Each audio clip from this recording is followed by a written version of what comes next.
The small-town serial killer hiding in plain sight. The pastor who prayed at night in the quiet town of Maplewood. Nothing ever happened. The streets were lined with white picket fences. Neighbors waved as they mowed their lawns, and Sunday mornings echoed with church bells and choir hymns. It was the kind of town where people left their keys in the ignition, knew every child's name at the playground, and swore nothing truly evil could ever find a home there. Until it did. For nearly 8 years, women disappeared without a trace. Not in the dead of night, not from back alleys or city streets, but from the very places they felt safest. A high school parking lot, a grocery store aisle. One even vanished from the church basement. And the most terrifying part? The killer wasn't a shadowy drifter or escaped felon. He was their pastor, their spiritual guide, their neighbor. His name was Caleb Ward, and he didn't just prey on his victims, he preached their funerals. The first to go missing was Emily Thorne, just 17. A bright, awkward girl with a crook smile and dreams of escaping small-town life to study theology. After a heated argument with her parents over college plans, she disappeared. Her car was found near the church, her phone wiped clean. Local police chalked it up to a runaway teen, dismissing the concerns of her best friend, who claimed Emily was meeting someone she trusted, someone from church. Her disappearance was quickly buried under community gossip and sermons about forgiveness. No leads, no body, no justice. 2 years later, it happened again. Sarah Middleton, a mother of 2 and part-time organist, vanished after an evening Bible study. Her SUV was left running in the parking lot, driver's door open, purse inside untouched. Security footage showed nothing. Once again, the police shrugged. Once again, Pastor Ward offered comforting words from the pulpit. He led the candlelight vigil. He held her children's hands. He told the congregation to pray for her safe return. But Sarah never came home. Whispers grew louder. Over time, 4 more women vanished. The town refused to connect the dots. Some blamed rising crime. Others said the devil was targeting their town. No one dared question the man delivering their salvation every Sunday. After all, Pastor Caleb Ward was charismatic, educated, and devout. He had married half the town, baptized their children, and helped bury their parents. He was Maplewood's moral compass. But behind that carefully constructed smile was something much darker. That's when Grace Ellison entered the story. Grace wasn't from Maplewood. She was a freelance investigative journalist, known for chasing corruption in forgotten places. When she read a pattern of missing women connected to a single church, something clicked. Grace visited Maplewood under the guise of writing a piece about small-town faith.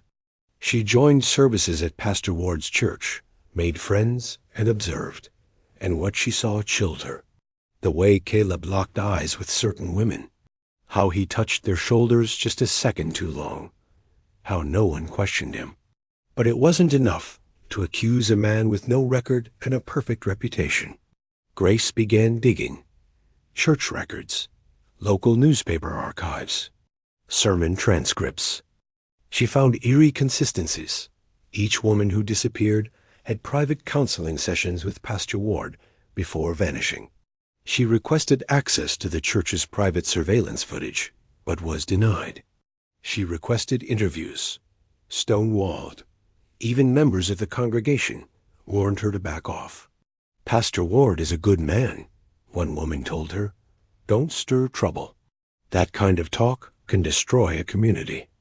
But Grace didn't stop. She posed as a vulnerable newcomer and signed up for Caleb's private counseling group. It was there she discovered the truth. Caleb didn't help troubled women. He groomed them. In sessions, he quoted scripture out of context, isolating victims and convincing them they were chosen, that their pain was a burden only he could carry. He manipulated their trust, twisted their faith, and once they became too suspicious or threatened exposure, they vanished. One night, while he stepped out of his office, Grace slipped inside. She found a locked drawer. Inside were relics of the dead, lipstick tubes, jewelry, ID cards, a strand of hair tied in a ribbon, Emily's necklace, Sarah's bracelet, souvenirs, trophies from his victims. Grace snapped photos and fled. She planned to go straight to the police. But before she could, her apartment was broken into, her notes stolen, her laptop smashed. A note left behind. God sees everything. It wasn't just a warning, it was a message. Caleb knew. Most would have left town. Grace went louder.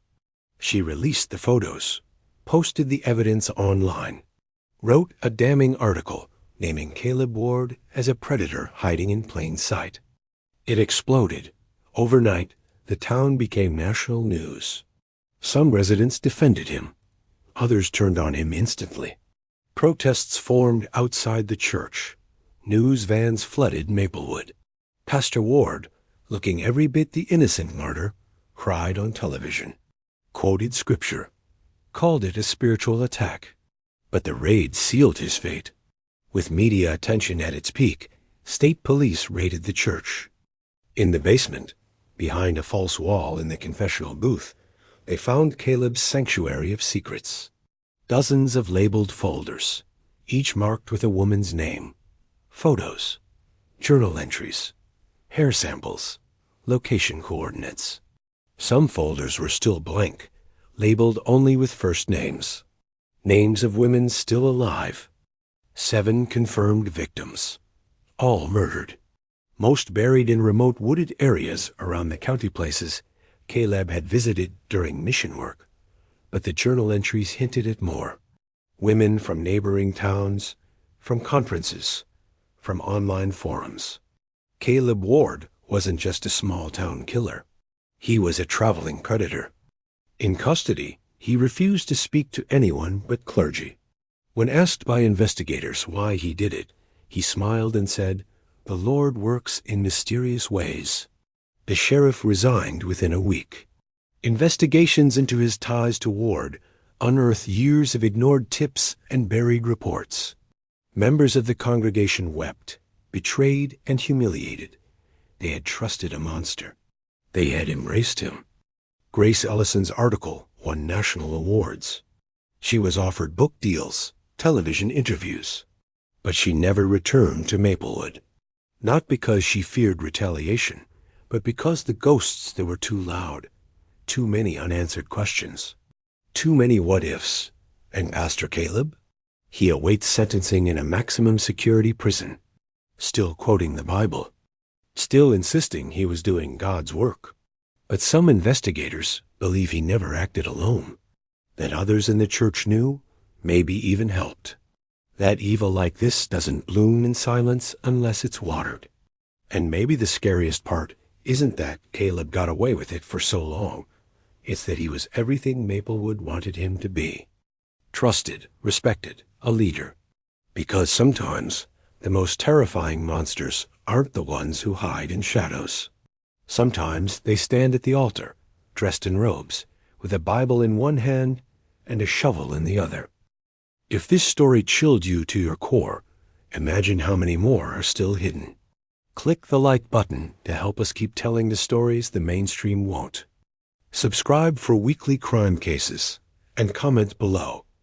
Do you believe someone like Pastor Ward could exist in your town? Because Maplewood believed he couldn't, until it was too late.